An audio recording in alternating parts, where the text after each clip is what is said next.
Rob, I heard you've been watching a movie. I have been watching a movie. I finished watching it last night. 2004's The Butterfly Effect. I watched 2004's The Butterfly Effect, the director's cut. Oh, I watched the director's cut as well. It's unfortunate. Well, this was a guilty pleasure film. Oh, well, I wouldn't even say guilty pleasure. I really enjoyed this film when I was younger. I would call this the golden age of like pulpy thrillers with like chaos theory, high concept, time based shenanigans. Okay, that's very specific. What else? What else are you thinking of? I'm thinking Final Destinations. Well, interesting you say that because the directors of this, they wrote Final Destination 2. That makes a lot of sense. It does. I'm thinking Donnie Darko's, which I think started the craze. Yeah, when did that come out? 2000. Right, oh, fucking hell, that early. Yeah, I like Donnie Darko, it's a good film. I'm thinking Paycheck. Haven't heard or seen I'm thinking The Jacket. It's getting a I'm bit out thinking there. Hypercube. They've all got blue movie posters, if I remember. They're all blue. It's before they figured out that orange goes well with blue. They were just sitting with blue and like, what do we do? Well, the Butterfly Effect actually doesn't. He has an orange eye. Does he? Oh, they had figured it out. One more I've thought of. Adam Sandler's Click, another blue movie poster about time travel. Click used to really get me. I used to fucking break down and cry at that film every time I watched it. I've never seen it. It's just classic Adam Sandler tosh, really, but he knows how to pull you at the heartstrings of the teenage boy. Fair. Yeah. So this is Aston Kutcher trying to transition into serious acting. Yeah, I don't know if he'd done anything previous to this that you would consider serious. And I think, so before we get going, this film has pretty unfavourable critical reviews and pretty favourable audience reviews. And I think the critical reviews of this are pretty harsh. I don't think it's 33%. I think it's much better than that. I think it's I think it's a lot higher than that. Without getting into the plot of the movie, I would say that in my opinion, there's a lot of dodgy casting and a lot of dodgy acting in this movie. Not particularly from Aston Kutcher, but just across the board. He's solid in it. He's solid. The 4 adult kids are great.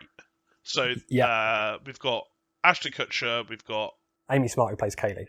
William Lee Scott is Tommy. You don't get to see a lot of at the start of the movie, and later in the movie I think he does a fantastic job playing a variety of different people. And we've got Eldon Henson, which I got really excited about. A Mighty Duck.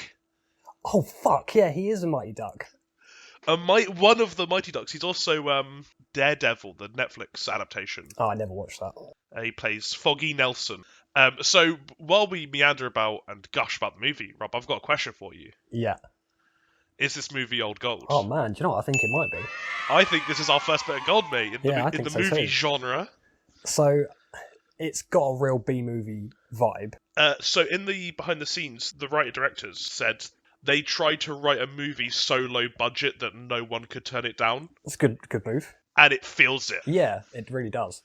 But it's good. Carried well by decent performances. The script is fine. It's a bit exposition heavy early doors, but whatever. The time travel, like most time travel in films, is a mess.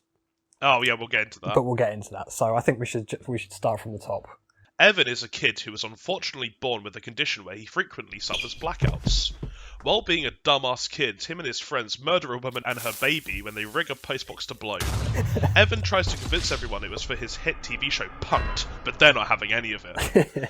After having blacked out every traumatic event in his life, he goes to college to become a psychology major. However, upon reviewing his journals that he's kept since a kid, he starts to remember some traumatic events. He goes back home to talk to his friend Kaylee, but that conversation goes so badly that she kills herself, and honestly, that's just classic Evan. Upon reviewing his journals again, he finds that he can time travel back to key events in his life and change them, creating the Evan multiverse, where he tries to fix all the terrible mistakes he constantly makes. We get to see Jock Evan, Prison Evan, Slightly Different Evan, No Arms Evan, Insane Evan, and eventually stillborn baby Evan, where he ropes himself in the womb. That's about the sum of it. So the film starts with a cold open where adult Evan is sort of breaking into a psychiatrist's office and writing a note. That's the sum of which is, if I can go back in time, maybe I can save her, and that's the setup for the whole film. Which, first of all, not really the plot of the movie. No, it makes it seem like it's really going to be a quest about saving Kaylee, when in reality it's just about Evan making these different decisions going back to different times and making horrible mistakes that he feels like he needs to rectify. The arc of the movie is him slowly realizing that he can't fix everything with just changing one point in time. I've written here, we're introduced to a man who can't write without speaking out loud. There's a lot of reading and writing while speaking out loud in this movie. There is. I guess they didn't know how to get around that of Evan writing and having the information be relayed to the audience in an effective way. Yeah, I guess they didn't do like the text pop over. Hollyoaks hadn't invented that yet. No. Good old Hollyoaks breaking new grounds.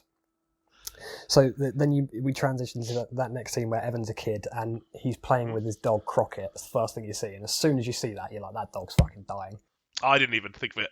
When it flashed back, I was like, oh, it feels like I'm watching a much older movie now. They did a really good job of having like the cinematography of like a movie in the 80s. Like the shot of the suburban house, the kid playing with the dog, the mum in the unnecessary overalls to show that she's a blue-collar worker. When she takes it off, she's got the name tag for a cafe that she works in on underneath. I'm like, surely that's like completely superfluous. You just put that on when you get there. It's going to be chafing you the whole time. It's a real nitpick, that moment for me, but it really bugged me. It tries to paint her as a strong character, which is fine until she gets dialogue. One of the weakest actors in the movie by a long fucking margin. Yeah. The two that stand out for me, Evan's mum and the doctor that he goes to repeatedly, the brain doctor. He's also an MRI technician and a hypnotist, that guy, so he's fucking jack of all trades, this guy. And he can give psychological advice to patients. It's a testament to the budget that they didn't just hire a separate actor to do the MRI scene. It's all in that one room as well. This bit of the film is heinous with exposition of just the mum and the doctor going back and forth, explaining Evan's childhood, his relationship to his father, the brain disease that he may or may not have. But it doesn't like bog the film down at all, but it's very like on the nose and it makes you very aware of it. What I've written is no one in this flashback can act. And what I've done there is also not realise that this isn't a flashback. We're going to watch an hour of Evan's life. So it's like the cold open is like a flash forward almost. Yeah, that's a flash forward. And now we're just going to see the entire chronological order of someone's life. Multiple lives. Evan manipulating time really only impacts the people around him. Yeah. And we never have to like do a Back to the Future 2 Marty McFly like in a post-apocalyptic world sort of scenario. In the middle of the film where he has gone to prison and he's trying to convince his cellmate that he can change the course of events. So he goes back in time and pierces his hands on those it gives sticky us stigmata. And that doesn't change anything else in the course of events that leads up to him going to prison and having these We're not conversations. getting into the weeds of the future plot or the timey-wimey stuff here, Rob. We'll get to those when we get to... Okay, well, before that, how quickly this escalates into Evan being put in an MRI, because his mum goes to pick him up from school, and the teacher's like, oh, he's drawn quite a distressing drawing, would you like to see it? Yes, all that is quite distressing. Next scene, he's in an MRI. Well, I guess if they've got a history of blackouts in the family, the kid's blacked out, MRI. I mean, they're acting like you've got free healthcare in America. I can't imagine how much this costs the mum. Absolutely horrendous. The amount of MRIs they're throwing about. What I want to talk to you about now is how quickly this movie escalates to child porn with just no warning. Evan, guess what? Dad got a new video camera and we're all going to be in a movie. Okay, so yeah, the film does escalate into child porn quite quickly. Faster than I thought. Yeah, and I didn't even realise there was going to be child porn in the movie. I didn't remember. You don't really feel like the film's going to have that tone, and then you're there, and you're like, and it's quite jarring, but in a good way. Like the subject matter of the film kind of elevates it a little bit.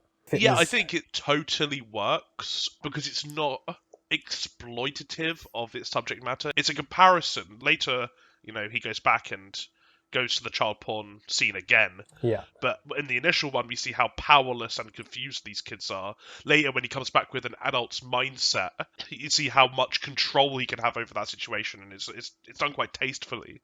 Yeah, I think tasteful is a good way of putting it. If you can have a child porn scene done tastefully. Eric Stoltz, the guy who plays the dad, is really good in that. He's like fucking super creepy. Yeah. one of the better. I think there's sort of like 4 or 5 really standout actors in this movie, and he's one of them. The ending of the child porn scene is Tommy, the brother of Kaylee, is sat on the stairs. He's not involved in the pornography, but he's like jealous of the attention that Evan is getting from his dad and the relationship that he's starting to have with Kaylee. And he in a very on-the-nose fashion, twists the head off a doll. There's a later point when Evan time travels back to that section where Tommy hasn't picked up the doll yet, and Evan's giving the spiel, and he adds a bit onto the spiel where Tommy needs to be more disciplined. And as soon as he says that, Tommy picks up the doll, and I was like, come on, fucking hell. He's waiting the whole time to pick it up. Give me a reason, Evan, just to pick this doll up and twist its head off. And then right at the end, it picks it up. Yeah, very on the nose. After that, time skips to them being teenagers. Okay, yeah, great. And I've written, you'd think they'd learn to smoke after chain smoking all day, but none of these kids know how to hold a cigarette. None of them can fucking smoke. Even the mum later on when they're outside the palm reader. Well, she's smoking a fag outside, and she's like, the way she's holding it as well. It's like, did none of you people ever seen anyone smoke before? I don't think anyone saw it. No one knew what cigarettes were on the set. And we're like, you probably hold them like a pencil. Like, you haven't seen True Detective, have you? Matthew McConaughey smokes cigarettes in that. That is a person who knows how to smoke a cigarette, like deep, fill the lungs, like clutching it in the claw technique so you can get right down to the roach. Like that's someone who smoked cigarettes in that. That's someone who smoked definitely at least a joint in his life, Matthew McConaughey. No one on the fucking set knew how to smoke a cigarette, and it was bugging the hell out of me. I wouldn't mind if the kids were having one cigarette, like that would work, but they are fucking chain smoking. Yeah. They're smoking the entire time. Well, you've got to show that they're delinquents, these kids, so how do you do that? They smoke and they listen to metal. And they kill women and children. But we'll get onto that. So you meet Lenny for the first time, who's the next door neighbour, kid, friend character. They're smoking, and Tommy is looking for a stick of dynamite that he knows his dad keeps in the basement somewhere. They find it. What does he call it? He calls it like a drain. A blockbuster, I think they call it. A blockbuster. What block is it busting? Well, it's like, Americans, and they have like bottle rockets and cherry bombs. To me, that's dynamite, and it should be treated as such. The fact that they call it a blockbuster probably hurt the situation. If they thought it was fucking dynamite, they would never have killed that woman and her child. Yeah, it's powerful enough to both kill a woman and a child and just blow all of the limbs off a teenager. Yeah, it's a high explosive device, so why his dad's even got it in the first place, I don't know, but I never questioned that because his dad's... Self-defense, mate. That's his Second Amendment, right? It's his First Amendment, right, yeah. He's got the right to bear dynamite. If he needs to do any mining. You get to the scene where they want to go and blow something up with the blockbuster, and they choose this ornate post box outside someone's fancy house. I love the ornate post box that's a model of the house. It's great. The kids see it and they're like, I want to blow that up immediately.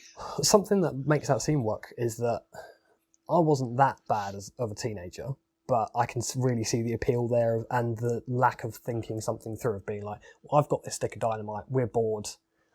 Let's go and blow something up. Let's blow that stupid fucking postbox up because it's tacky and we're teenagers and we're anti-establishment. When I was a kid, we brought some explosives back from a trip to France. Some sticks of dynamite. They were nowhere near. They wouldn't kill a woman and child, but they were. they were dangerous. They blow like a little crater in a bit of concrete, as we found. Oh shit! But like a divot, like a thumb push. You wouldn't want to hold it while it was going off. But I remember we put it in what it was good at is you could light them, put them in bottles, seal the bottle, and then it would explode, and the bottle would go like 200 feet in the air, and that was really cool. So I did really relate with these kids sort of smoking cigarettes and just letting off sticks of dynamite. Yeah. It reminded me a lot of my youth. Yeah, me too. You could easily be in that situation that turns out, that ends up being horrific. Like you very quickly realise, I could have done something much stupider here. Well, they nominate Lenny to put the dynamite into the post box, and and they stick a cigarette on the fuse to prolong the amount of time before. Clever. I'm not sure that would work. No, I don't think it would probably work either. Right, it would just go out. But I liked the idea. So Lenny goes over there, he sticks it in the post box, and then when he returns to their hiding place and they're waiting for it to go off, a car pulls up and pulls into the driveway. Out gets a woman and her newborn baby. Just the most nuclear mother-daughter situation you've ever seen in your life. It's really embodying the American dream. Just waving her kid's hand about, oh, do you want to touch that thing? Like, not yet fed up of being a parent, like, real, just loving mother and daughter. Yeah, the most unrealistic child. moment of the film is like an unjaded, uncynical parent that's happy to be out and about with their newborn child. Can't relate. Yeah, well, luckily, they are swiftly, completely obliterated by the stick of dynamite going. Yeah, so they go inside, and then they're like, oh, I'll check the post before we go in, makes sense. Double back to the post box, and just as they get there, you see the explosion from while you're looking at the teenagers who've put the blockbuster into the post box, you watch their reaction. And that's really powerful, the explosion, how it all builds up, that sequence is done really well. It's really good. It's really well done. And I think that's that's one of the parts of the movie I remember from when I was a kid. And I think all of the set pieces Evan travels back to are really powerful and well put together. Yeah, I agree. We've spoken about child porn one.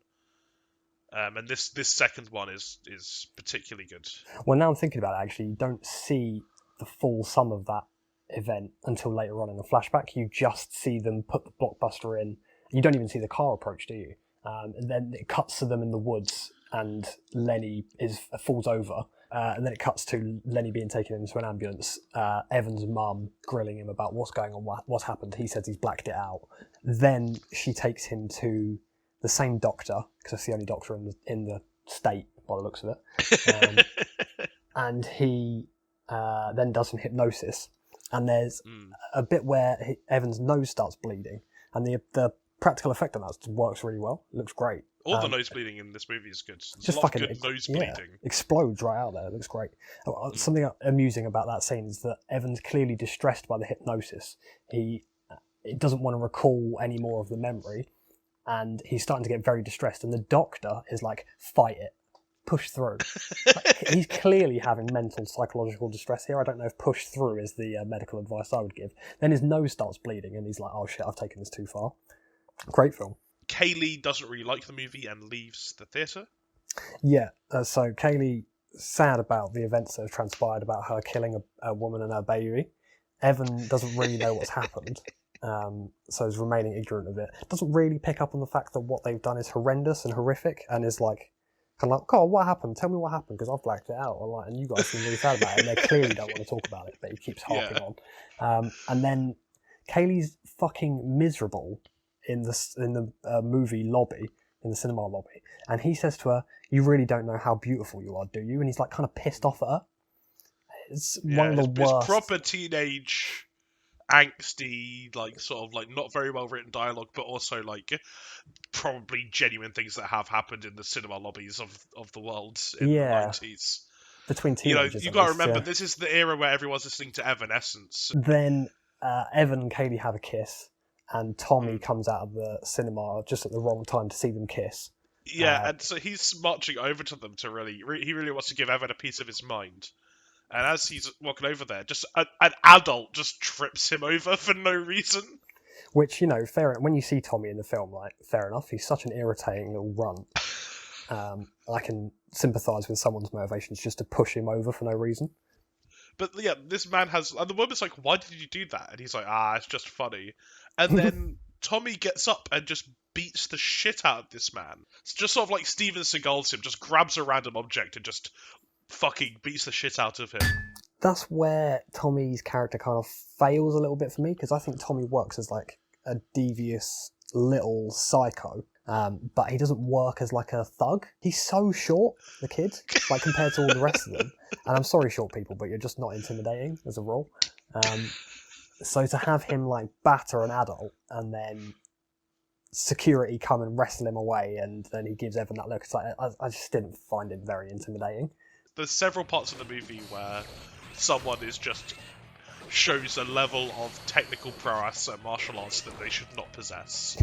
And that is one of them, where he gracefully cracks the guy in the face with like a post, and then like takes him down elegantly, and then just beats the shit out of him. It's a bit too far fetched, that bit. In a film full of otherwise very believable moments. After that event, Kaylee and Evan go and see Lenny at his house, and they go out for a walk together. They end up in the woods, and they can smell smoke. So it seems like there's like a fort or like a junkyard that they go to regularly. Yeah, there seems to be just a lot of places to be a delinquent in the American suburbs, and they are in like a junkyard of sorts. Well, it kind of reminds me of being a kid in that like pre-internet days where, so I don't know really what it's like to be a kid nowadays if they have the same approach to going out and hanging out that we did, but it reminded me of the good old days that when you look back on them, you're like, that's just fucking wild that I did that. I shouldn't have been allowed to do that. So yeah, they get out to the woods, they smell smoke, and when they approach the junkyard, they can see Tommy's got a bag. Oh no, he's fastening a bag up that's got Evan's dog Crockett it's got a inside fucking it. dog in it. Yeah. Which the trope of evil villain kicks dog, And then Evan and Kaylee run at Tommy to try and intervene, and Tommy accidentally hits Kaylee in the face with like a beam. Yeah, he's beaming people with that beam. Yeah. Like, he has 100% success rate in every version of reality with that beam. He's fucking like Croxagore level strength as well, just wielding a great weapon with immense dexterity. It absolutely brains Kaylee. Then you have a time, like a blackout for Evan. He wakes up, he's had a pasting, and Crockett's burned corpse is smouldering on the floor. Lenny's just watching the dog burn. Yeah. And is guilty that he couldn't save the dog. Yeah. I've written a joke. I've actually written a joke before we can move on. Can I say my joke? I'd love to hear it. This is like Stand By Me if it was written by Stephen King. That's my joke. Yeah, that's good. I like that. And then we time skip forward to the university segment. Yeah, so we're introduced to his college life where he lives with Ethan Suplee's character Thumper. Yeah. Who is the gothiest goth that has ever lived. Yeah. He's sort of like a sex maniac and has like a weird sex nymph that just sort of like is constantly shagging in the room with him. Yeah. His whole half of the room looks like a crypt with posters in it. Imagine if you came back to your dorm, right, and your dorm mate was having sex with a woman. Like, fine, whatever, we share a room. That it is what it is. And then the woman he's having sex with gets up and slags you off to your face, and then leaves. And then your roommate hands you one of your shirts that he's wiped his jizz all over. And that all happens to Evan, and he's like, oh, you guys. They seem to have a really close relationship. Maybe that's the relationship they have. I don't think I'd tolerate that from one of my friends, but I'd probably tolerate it when I was like 18 in a university dorm, right? Like, I draw the line at jizzing on my stuff. We've never been to uni. True. We've also never been in like a rugby team, like a sports team. They're like right. Maybe those relationships that you get when you're young and close are. You can just jizz on whatever you want, and it's just a laughable event for everyone. That's the thing with teenage boys. They're just trying to fuck everything and anything that eventually you get to your friends. Yeah, Evan and Thumper seem like they have a good relationship. They have a good dynamic. Thumper's a great character. Thumper's a great character. He's not just a goth. He's not just the fat guy. He's like a fleshed out, three-dimensional character. Anti-oligarchy, anti-sort of frat boy, quick to anger man, but like very nice to his friends. Like he's a good character. Yeah, at this point of the film, I started to like feel like the tone of it was it was struggling to be the weighty, dark film that it wanted to be because of the budget restrictions. Like it ended up being a bit silly at points. A lot of the points that they want to be big dramatic points, I normally laughed at because I thought they like the speed at which it escalated to them. I always found quite funny. I laughed at this movie a lot, which I enjoyed, but it probably wasn't what it was going for. No, I did laugh at it quite a lot as well. There's a scene where, in between Crockett being killed, Evan's dog, and uni, Evan moves away and doesn't see Kaylee anymore. Kaylee runs to the moving van that Evan's in just as it's driving away, and her run is so fucking funny. I need to splice it in because Admin's fits. But anyway, I feel like also people don't respond to stimuli in their environment like conventional people would. So they go, Ashton Kutcher and Thumper go to a bar, and some frat boys are like picking on him and throwing popcorn at him, and he just fucking ignores it. And the two women that they're with, just don't even pay it any attention at all. Ashton Kutcher then, I think, pots black twice in a row, Yeah, he puts black a lot in this scene. It's like Fast and the Furious, where they keep changing gear about 10 times. They keep cutting back to the gear stick being moved. Thumper's decided he's had enough. He hits a pool ball into their pitcher on their table and it explodes. They stand up and threaten him. He smashes a pool cue and like menacingly whistles at them. They sit back down. If I was them, I'd fucking leave. Yeah, then he goes back home with the sexy lady. Yeah.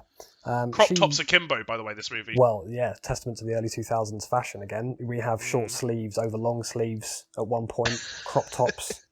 She finds his journals that he presumably brought with him to university because they're in his dorm room, and he acts like he's not seen them in like 20 years. So she prompts him, even though he's visibly distressed by them being brought out, she prompts him to read a passage, which is completely tone deaf on her part, and I'd have called the date off at that point. But he relents because he's a young man and he probably thinks he's going to get sex out of it. Yeah, they walk into the room, and she's like, it smells like a fat bloke's been having loads of sex in here. Yes. Do you have any incense? And then as she looks for candles in a fucking 19-year-old boy's dorm room, she pulls out fucking notebooks. So that bit, it's like they were trying to humanise Thumper as a person, where he's like, oh yeah, my dorm mate was having sex in here earlier, and she's like, what, the fat guy? Yeah. And he's like, yeah, fat people have sex. She's like, well, if you say so. Not in my experience, they don't. So yeah, so she coaxes him into reading a passage from the book, which ends up being the story of Crockett dying. Yeah, and this is the first instance you get of Evan reading a notebook and then travelling back in time. The passage is hearing Crockett make those awful screams. Gives you the shivers to run it. And he's talking about something dying and screaming. She's like, "Go on, yeah." Keep reading. To be fair to her, if you were on a date and someone started reading from their journal and that was the opening line, you would be like, "I need to hear how this ends." He travels back in time and relives this moment, and realizes that he is experiencing a part of the memory that he's previously blacked out, which is a revelation to him at the time. And then he wakes up and his date is still in the same position on the bed, as if like maybe he's passed out. But he's passed out, and she said, "It's okay, it's just a dream." What the fuck did she think was going on? He just passed out. He just like was boozy and passed out while reading. Maybe like she's used to like frat guys just being so drunk they pass out at. This is part of the people don't react how they're supposed to react element of the film. Yeah. I'd be fucking freaked out if someone just passed out. He's clearly cognizant. So yeah. I don't know, that bit just fucking irritated the hell out of me. Also, right, when they fucking move away after Crockett's dead, either the mum doesn't notice that Crockett's dead, or she does, and she doesn't go to the police. Also, Aston Kutcher looks like he's about 33 at this part of the uni. It's not. Scenes. It's not. He should have shaved. He's only 26. He looks about 36. He doesn't look like he should be in uni. Evan starts fucking around with his journals a bit more, trying to go back to these memories that he's blacked out. And you see... Yeah, he goes back to the mailbox scene, and when he goes back, he spoops himself and drops his cigarette on his shirt. Yes, giving him a scar that he wakes up with later on that he didn't have previously, which I don't really get how that happened. Also, I have dropped cigarettes on my clothes before, and it's burnt through the clothes and my skin, and it's not left a giant yawning welt that only a 3rd degree burn would give you. So, yeah, he wakes up and then he realises that he can go back and change elements of his contemporary life by affecting the past in these blackout memories that he's recalling through his journals. And then they go to dinner, him and his mum. So he goes to dinner with his mum. It's jarring because Aston Kutcher is a fairly competent actor and his mother is not a competent actor, and the scene is just boring. They're just talking about life. The scene doesn't really need to happen, the dinner scene, but they go to a palm reader afterwards. This is one of the classic restaurant setups that you have, that is a restaurant straight across the road from a palm reader that you go to after the restaurant. Yep. The palm reader's in a tiny room. And she reads the guy's palm, and she's like a real generic Romany gypsy. Yeah. And she reads his palm and says that he doesn't have a lifeline, and is just immediately like rude and standoffish about their existence, and is like, "Get out." Yeah.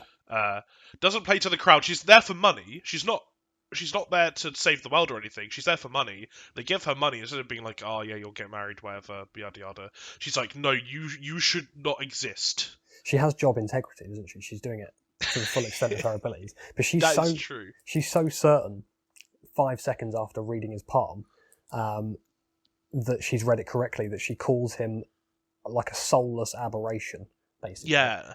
And that he shouldn't even exist. Which, and then Aston Kutcher takes the money back that they've paid her, and she looks surprised by that. Yeah. Which she's like, "What? I've done my job."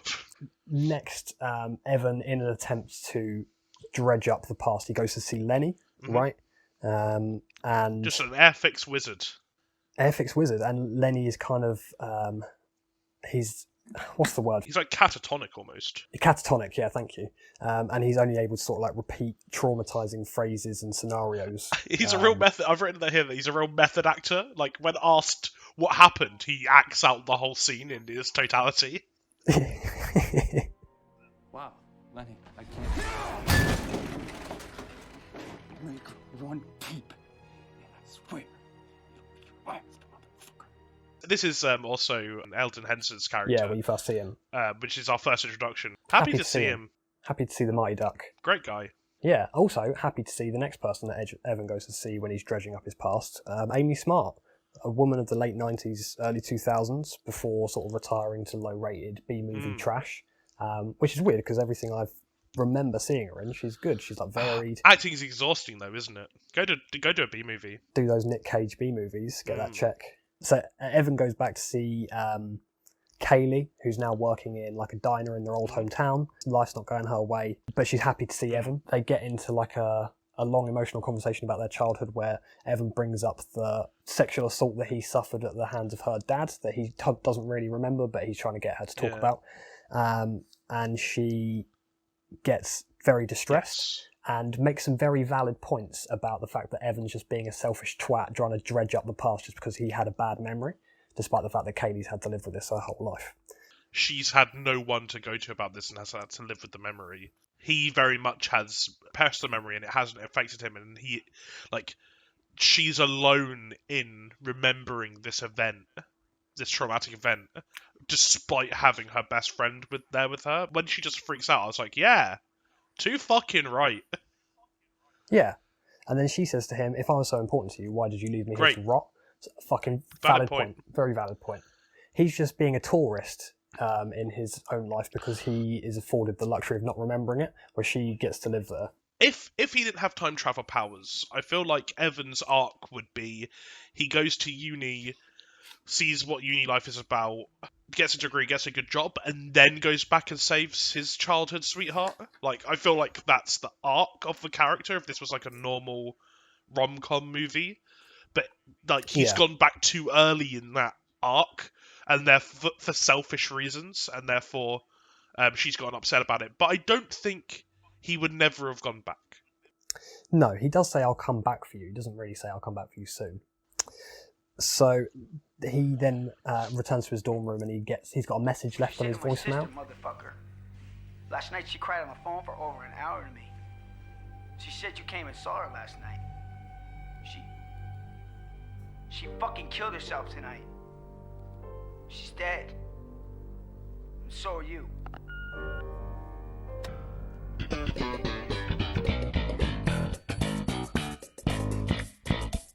So then he tries to resolve that. He goes to her funeral but bottles it because you can see Tommy and the dad there. Doesn't go to her grave while they're there. And then goes back to his dorm and then he relives the child porn scene at that stage. Yeah, right? So he goes back. I don't know when he wrote the entire speech, the sort of like Tyler Durden style speech that he presents when he's there.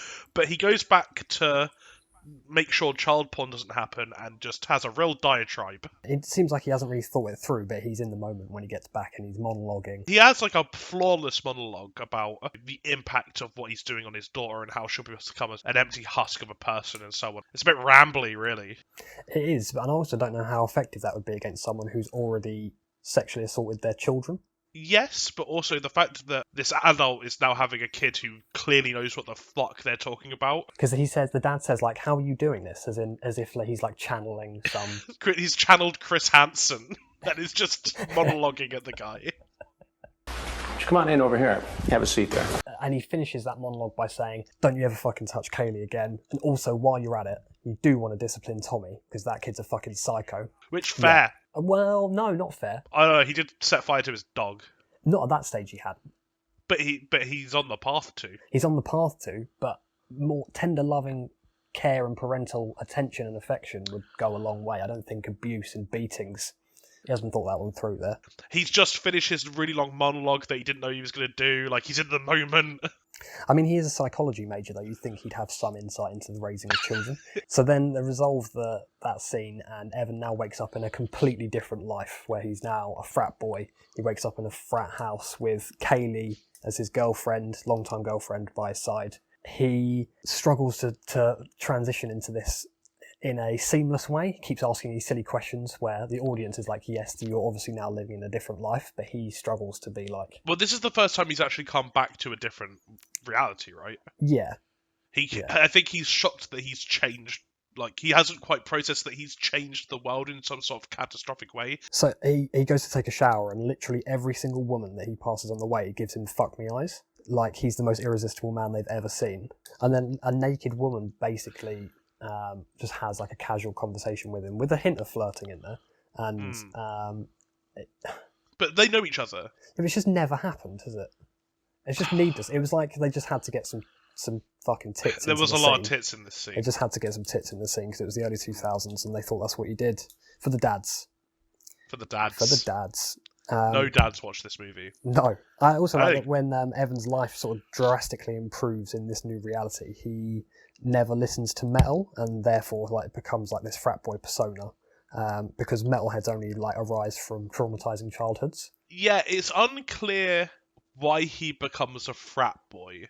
And crackhead Kaylee later on in the movie makes a very good point where the frat boy lifestyle they lead is so unbelievable that it's the only breaking point of her believing a time travel plot. Yeah.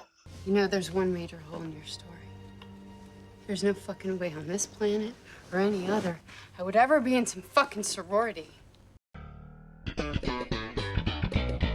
And then he goes back to the dorm and has like amazing sex with Kaylee, where she's more satisfied than a woman's ever been. We find out that non-Jock Evan is a top shagger, as opposed to Jock Evan, who is a real mediocre shagger. So for me, like, this idyllic life period of the film is the low point of the movie, where he's like, everything's going fine. I couldn't fucking disagree more, man. Oh, really? I loved Jock Evan. I loved all of the Jock Evan scenes. I wish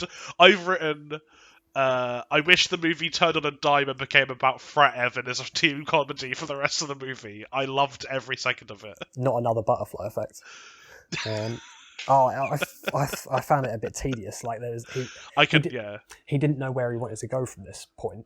Like, he's achieved what he wanted to achieve. Like, he's got the girl, for lack of a better phrase. He's living this life that he doesn't love. Like, he's a frat boy, but like he's now not friends with Thumper, and he's not the person that he wanted to be. Yeah, he bumps into Thumper, and he's like, "Oh, my friend," and like Thumper's really mean to him because he's a frat boy now, and they've never actually spoken in this reality, and he's upset about that. Well, he's now hanging out with the boys that bullied him in the bar in the previous reality, isn't he? Yeah, exactly. Like, there's a scene where he like doesn't really know what the stuff's called. He's really passionately like doing like the pledge indoctrination stuff where you be mean to new pledges to the frat.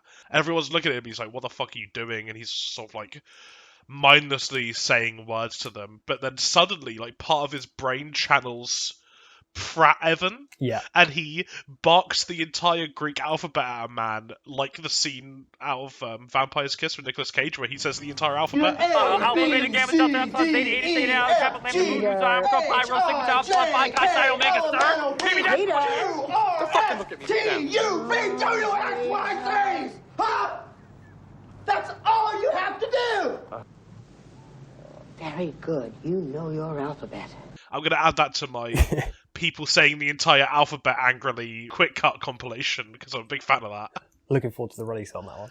Yeah. I've got 2 so far. So if anyone else knows of movies where someone says the entire alphabet angrily, Send them in. send them in. And like and subscribe. But send in the alphabets first. Yeah. If 1 like per 1 alphabet, please. Yes.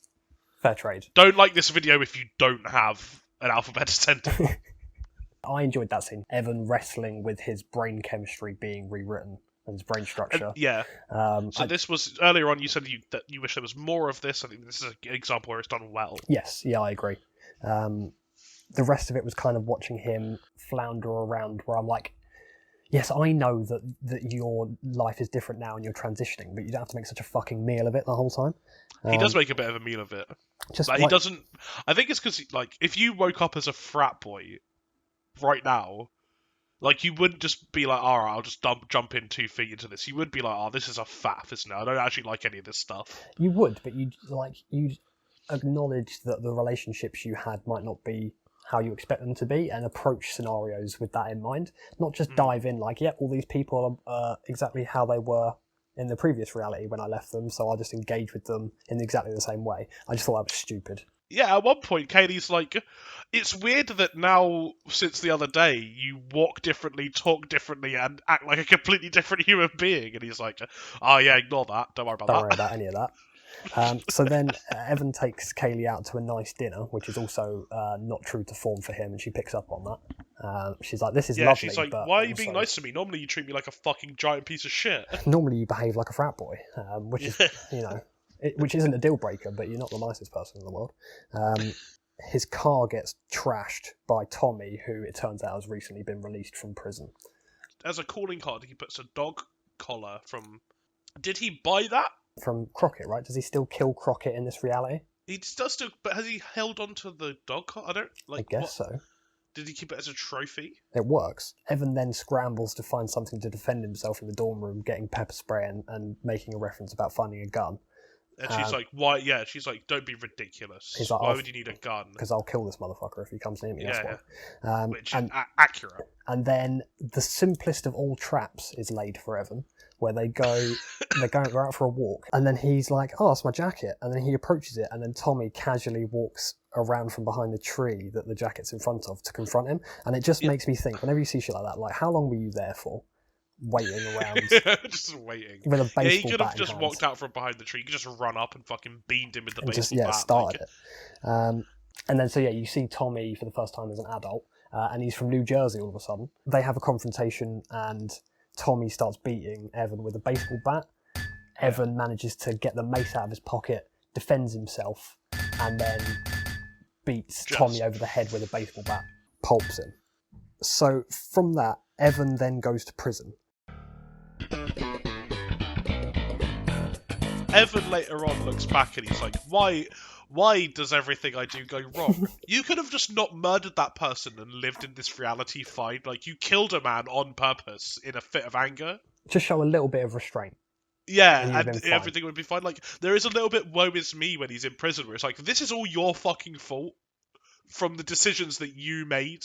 How shit was his fucking lawyer that they couldn't just frame that as self-defense? The guy turned up with a bat.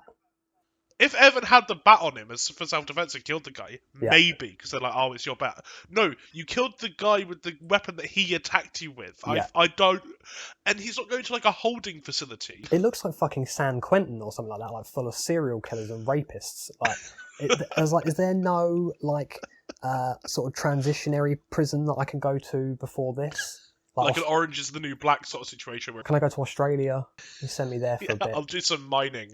I know a lot about blockbusters, so maybe I can help out with the mining down there. Oh, that's good. It's good segue. Thank you. So he gets into prison and is immediately made the prison bitch. Yeah, he is a pretty boy. He's a pretty boy. But fortunately for him, his cellmate is the only reasonable person in that entire prison. I would describe him as reasonable. Compared to the psychos that are outside. Yeah, he's not a crazed rapist. No, one unfortunate thing about that, though, is that this character, Carlos, played by Kevin Durand, who is a white French-Canadian that they've brown-faced for this role. Did they? I was trying to figure out where I knew him from, and I was, thinking back on, Hispanic characters that are in things, and so he's just not even... He's just a full-on white guy. And did you ever no. watch the X-Men film with Ryan Reynolds as Deadpool when they get the team together? Yeah. And you remember the Blob from that? Oh, yeah. He's the Blob in that X-Men film. No way. With That's Will.i.am. fucking hysterical. Just a full-on white guy. That guy is white. And you can see No. it's sort of subtle, but he's definitely like browned up.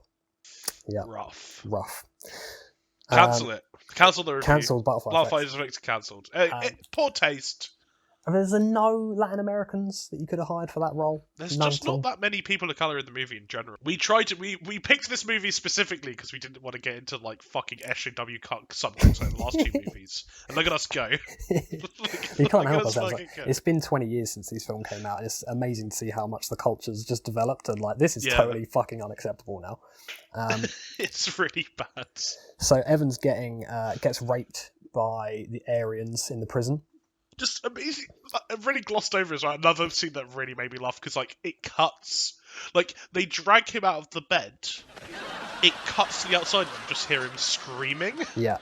That's how you would set up like a parody or comedy version of that scene. Yeah, it's very stereotypical, isn't it? Like you don't want to show it, so cut to a wide shot of the building it's happening in and just hear the scream. So in order to defend himself in prison after his rape and multiple threats that he receives and never getting to eat his lunch, he asks his mum to bring in his journals to prison. Yeah. Oh, yeah.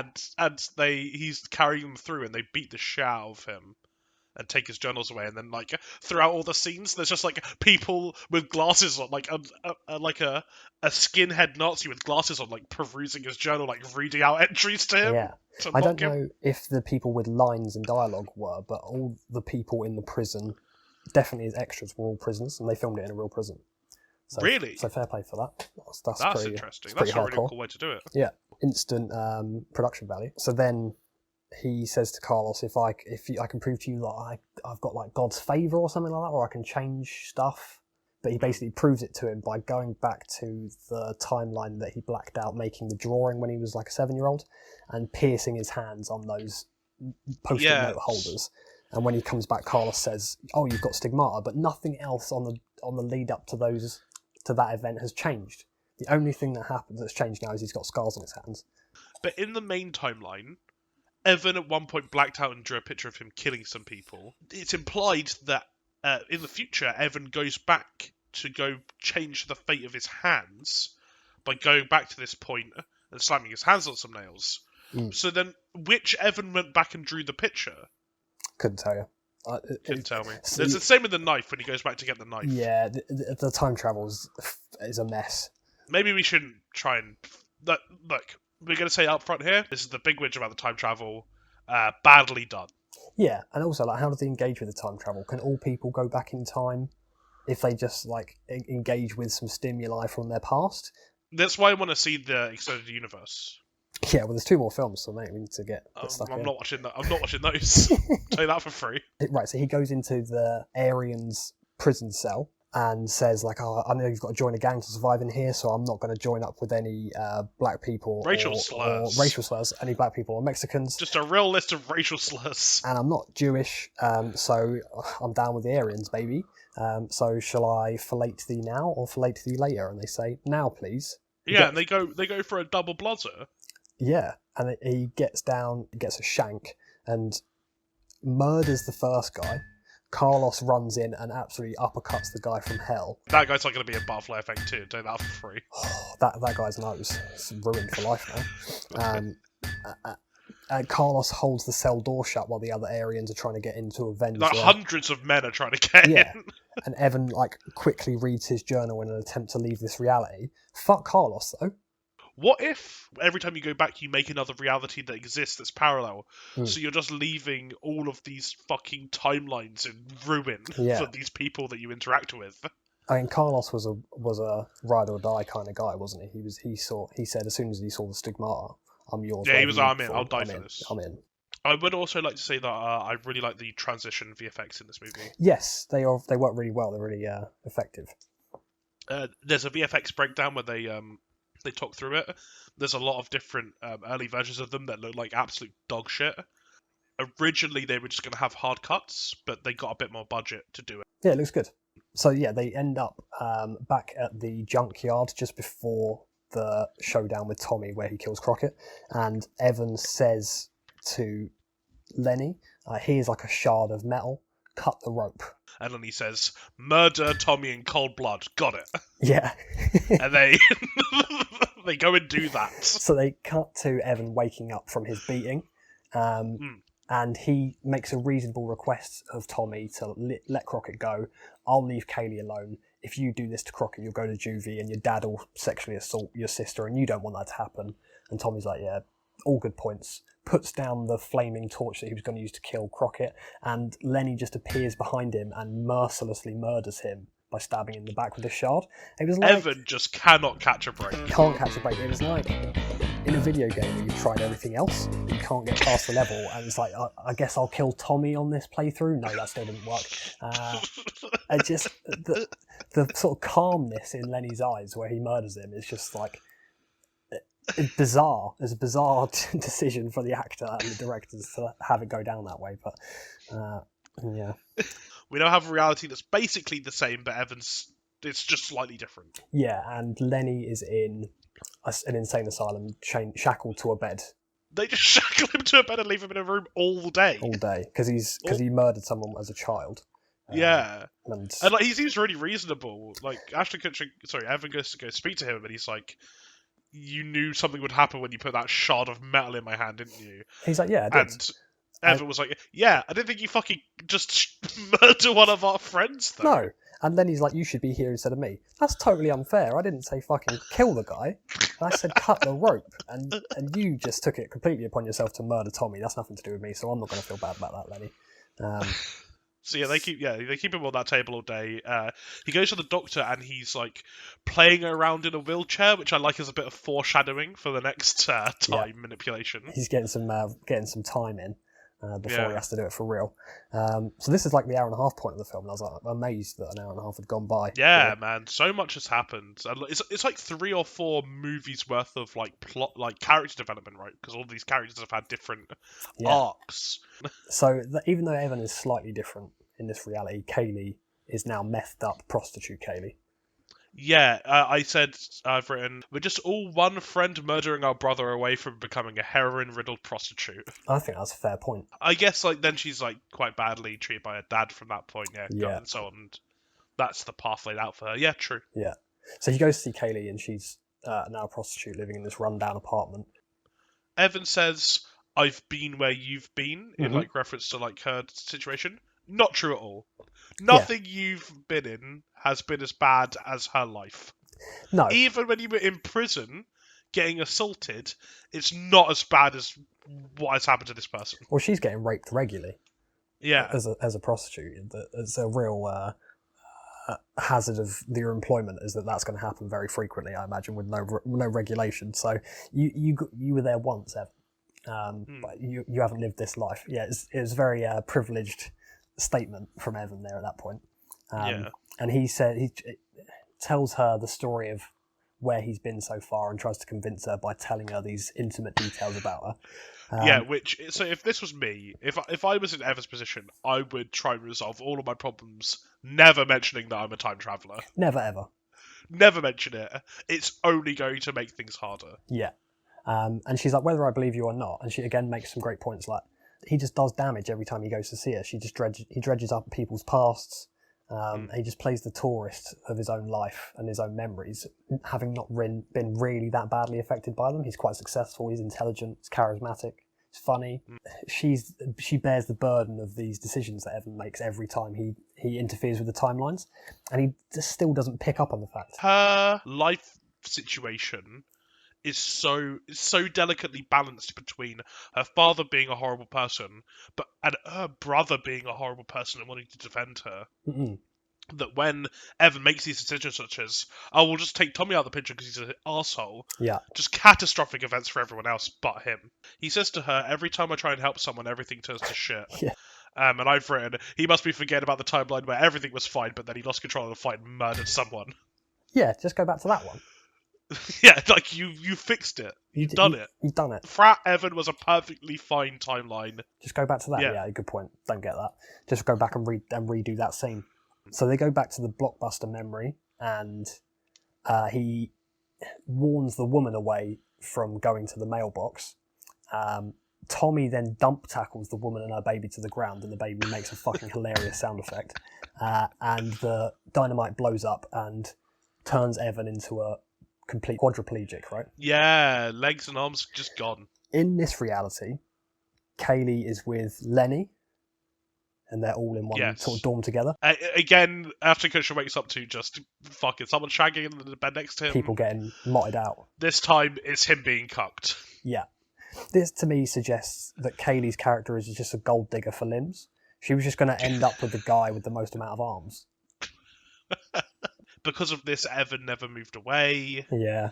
And then she ends up getting closer to Lenny as they try and help Evan, and she's like, "Oh, isn't Lenny amazing?" Like it's a big ask, but it's not impossible. Yeah. And then we have my favourite scene in the film where Aston Kutcher now realises that he hasn't got any arms or legs.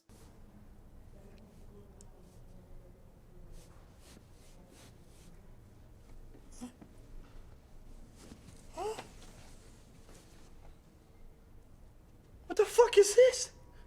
What the fuck is this? What the fuck is this? Delivered in a sort of stoner comedy.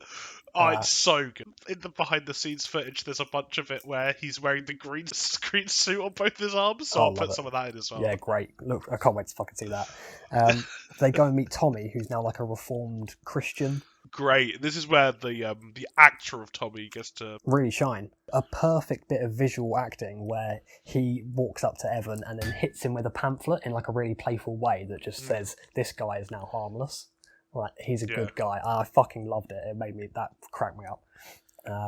And also, right, if you time skipping, as soon as I woke up with no arms or legs, I'm back in the journals. Well, no, again, like, I think this is where we see Evan struggle with, like, this is a good reality where people are happy. Yeah. I'm the only one that's worse off, and he tries to kill himself. He's like, well, I've solved it. Yeah. Like, I'm the only one that's worse off. I'll just kill myself. Saved by Tommy. Tommy goes to take him to see his mum. He realizes because he had his limbs blown off, his mum never quit smoking. She's got lung cancer. And is in a very poor condition. Everyone else's happiness is second to my own. I'd be straight back in the diaries, mate. Well, he does act like that. He takes Kaylee aside. He's like, "Kaylee, what about if we banged and had loads of limbless children? How about that?" Yeah. And she's like, "Yeah, that could have happened, but actually, I'm with this fucking dumbass with a goatee now, so that's." So then he goes. How does he go back in time? Because he realizes now that he never wrote the journals. He asks Lenny, "Look, one of my journals will be under my bed.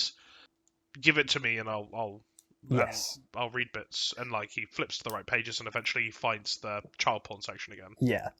And this time he goes to get the dynamite out of the thermos that Kaylee's dad keeps it in, and lights it for some fucking reason. Again, another very funny part of the movie where he's monologuing, holding the dynamite, lights the dynamite, and then just throws it at Kaylee and kills her. When Kaylee picks it up, the fuse has so much left to go before it explodes, but it just blows up in her hand, killing her. And it's like, that's just lazy. Couldn't you just like after effected that in post and just made the fuse short? No, it's just fucking left it in. Laziness. So this brings Evan to his last and final reality, where he is now in an insane asylum, still with that same doctor who's treated him in all his previous realities. But this is a touch I liked. He doesn't have the diaries anymore. And he finds out that that's what happened to his dad as well, right? The idea of like going back in time and then your time machine runs out of power is an old one, but you still have the physical machine there to try and fix it. Yeah. But he's completely lost access to the mechanism that allows him to move between realities, and so that is just it makes you so helpless in this reality. I thought it was a great touch, a good end to the film. So Evan ends up, he realizes that his dad used to use a photograph book to travel through time, and he's like, oh, maybe I could do the same. Can you bring our home movies? And his mum's like, yeah, here's a movie of me in labour giving birth. Perfect, I can use this. Perfect. And he goes back to the room and kills himself in the womb by just necking himself on his umbilical cord. So his mum says earlier in the film that she had 2 previous stillbirths, And I like that implication that they also were born, Oh, great! grew yeah. up, realised that they couldn't escape this cycle of trying to fix problems, and went back in time and killed themselves as well. I think that was a nice touch. Yeah. Brings like a scope to the film where it has these series of events that happen before the film even started that gives more weight to what Evan's doing, which I thought was great. Yeah. But there's a part in it where, while he's ropening himself in the womb, the Romany gypsy dialogue. You have no lifeline, no soul. You were never meant to be. And stuff like that, it just didn't need that over the top. And like, it makes me think. I really want to make a I really want to do a re-edit of 2001: A Space Odyssey where you just when he's the giant space baby, you put in a bunch of Romany gypsy dialogue over the top, but that's the only change you make. It's the whole And film. you just like leave that in a video store somewhere for someone to find. It's the rest of the 2.5 hours, 3 hours, is still Yeah. exactly the same. Yeah, love it. So Evan then successfully kills himself, and the film ends with like a montage of what now happens. Of just everyone being the happiest person in the world. Everyone's great, yeah. So for some reason, the dad is never a problem and never rapes his children. Well, they go to live with their mum. For no reason. I guess because they're not friends with anyone. They don't stay around the they've only dad. got Lenny. I guess Lenny doesn't. Is Lenny even in a flashback? Yeah, he's like, you see his 13th birthday and he's blowing out candles on his cake and his mum kisses him on the cheek and stuff. Oh yeah, Kaylee marries a random man. Oh yes. And it reminded me of. Do you remember at the start of Spider-Man 3 where MJ just marries a random man and they're like, "This is the plot now." Why couldn't it have been Lenny? Yeah, why wasn't it Lenny? Why was it just a random It's person? a rando, yeah. And then she stares into the camera and the movie ends. Yeah, there's 4 endings, of which I've seen 2, you've seen 1. I've seen 3 endings. Oh, okay, you got on the extras, right? Yeah, so Okay. there was another alternative ending that I saw, where I don't know how it gets to this point, but basically, Evan is like a successful psychologist, and he walks out of the office, he's talking on the phone, and he walks past Kaylee in the street. They recognise each other for a second and walk on, and Oasis is playing in the background. Oh, for fuck's sake. That was the first secondary ending I saw. The other alternate ending I saw was exactly the same, but they were passing the street and they talked to each other, and Coldplay is playing in the background. Oh, see, I haven't seen either of those endings. The ending I saw when it came out was Evan, as a kid at Kaylee's birthday party, goes up to her and was like, "I'm gonna fucking kill your family. I'm gonna kill your brother and all this, and I'm gonna like do all these horrible things." And she's scared, and so she's never friends with Evan, and they go and live with their mum, and that so he gets to live, and then Kaylee and all those get to live happy lives independently. And what? So Evan just gets to ruin a whole new group of people's lives? I guess so, yeah. Evan's the problem. And so, of all the endings, I prefer the director's cut, which is good because you want the director to have the final say on their vision. It is a bit. It's a bit silly. I wish it hadn't have had like the weird insert shot of him in the womb, where he's clearly not ready for he's breech birthing. Well, like he's the wrong way around. He What's is. going on That's there? a good point. I didn't think about that. Yeah, he's coming out fucking feet first. Coming out feet first. They didn't think of that. But like, if it just cut back, and then she'd been like, "Oh, I've had a miscarriage," or the doctors say, she's upset about it. That would have been a good ending. Yeah. The montage and the shots of the baby in the womb with the Romany gypsy dialogue make it try and feel like there's some sort of like more cosmic meaning to this story, which there isn't. No. But so to conclude, yeah, it's a good film. Pacing was I like good. it. It made good returns on its budget. I think it was like $13 million budget, and it made 90. Nice. It was really low budget. I'm surprised 30 minutes. 30 minutes is still quite high. It does. I'm guessing that's mostly actors. Like they ended up getting some good actors for it. Ashton Kutcher's good in it. Splicing Ashton Kutcher running down the psychiatric hallway in his gown here. Well, he's like crouched over like a goblin. Yeah. It's heavy. It's a bit silly at points because of the low budget, meaning they had to use bad takes. I think like some of the actors could have done a bit better in some of their scenes, but overall, and some of the writing is a little bit, a bit shoddy. But overall, if there's going to be one blue posted weird chaos theory time travel movie, that is remembered by everyone. I would prefer it to be Donnie Darko. I think Donnie Darko is a better movie than this. I agree. So the fact that that's been remembered for all of time as sort of like the holy grail of this sort of movie, fair enough. Yeah, I agree. Watch Donnie Darko. Watch Donnie Darko. No, watch Butterfly Effect. It's good. Well, don't actually, because we just said the entire movie, but maybe later. Yeah. Spoiler warning for Butterfly Effect. Guys, sorry.